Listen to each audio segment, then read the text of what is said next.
I grew up in Churubusco, just off of Highway 33, so not very far away at all. I have a brother and a sister. They're both 10 and 12 years older than me, so quite the age gap there, which meant I was pretty much a middle schooler. I was a single child almost for most of my life growing up. I graduated from Columbia City High School, actually. We ended up moving my junior year, and growing up I was involved in a lot of youth group activities and in cheerleading, and just spent lots of time with family and friends. That was my typical routine every day. My parents are still together today, and they're major supports in my life still to this day. Now they live on Big Lake, which isn't very far away either, so I pass them on my way here every day. I did my undergraduate at Huntington University, majored in psychology, and I had minors in admissions and sociology. And then moving on, I worked as a behavior therapist for a few years after college, and then always knew I wanted to go back into counseling. I just didn't quite know exactly what field of counseling I wanted to go into, but after a few years I kind of had myself set on school counseling, so I had gone back and I did my graduate at Indiana Wesleyan University, majored in school counseling, and both were really great opportunities, and I loved both of them a lot. So that was my college and experience after that.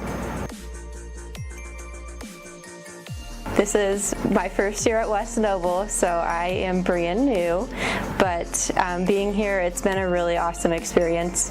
My history, I spent a lot of time working with Fort Wayne Community Schools, and I also interned at Carroll Middle School for a while before this, so it was a very big difference to go from really big schools to a smaller district, but it was a more comfortable transition for me because that's kind of what I grew up in, and where it was more comfortable being in the Whitley-Noble County area.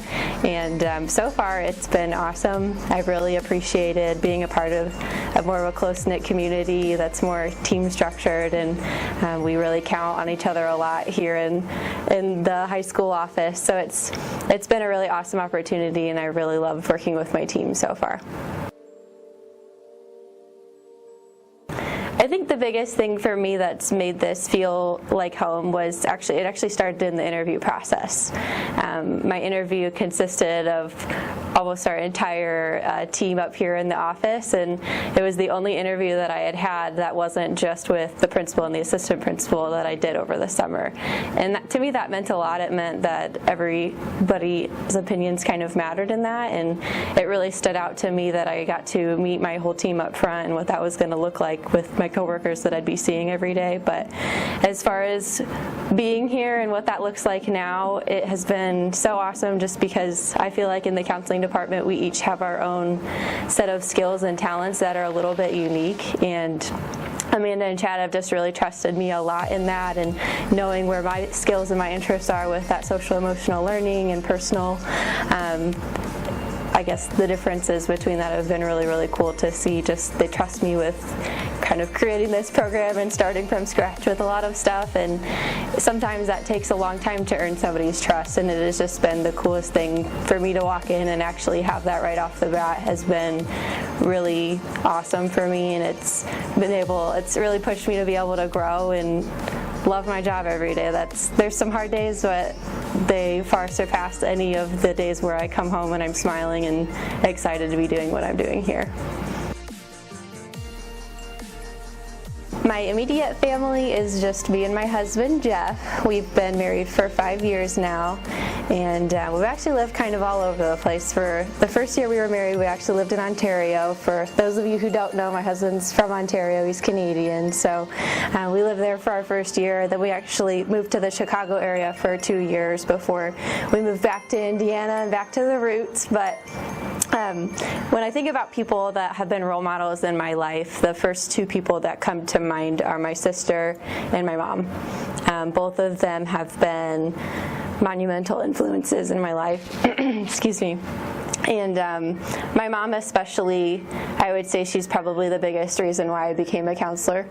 And just her heart and her passion for helping others was just very visible in my life. She's probably the most compassionate, giving person I know, and so her servant heart is kind of what modeled that to me of what I knew I wanted to do in my life too.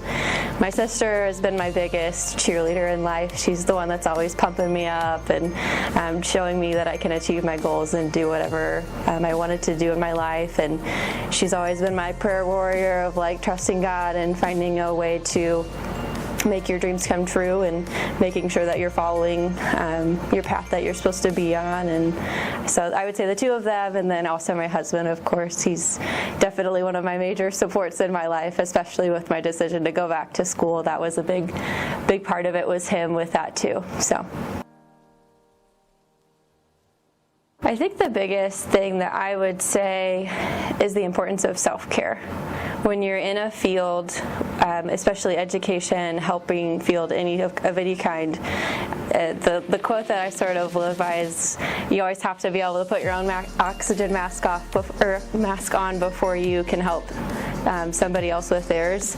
If we're not leaning into the things that we love and the things that fill ourselves up, it's very hard to do that for others. And especially as educators and working with students and counselors, if I'm not taking care of myself, I'm going to miss things when the students come in. If I'm hyper-focused on other things, or I'm burnt out, or I'm not feeling at my best that day, then they're going to notice that, and they pick up on that, and they feed off of you. So just the importance of making sure to remind yourself of building that margin into your schedule for rest and for peace. And you know, that looks different for everyone. I think some people, it might just be spending time with their family is what fills them up, and for others it could be, you know, reading a book and just being alone and spending some time in solitude. But it's so important, I think, when we think about, especially in COVID times, and just reminding ourselves of there's days that are tough, and you know, we have teachers who are working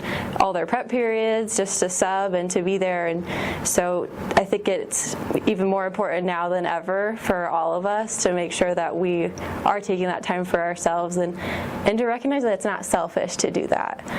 It actually is, I think, the opposite.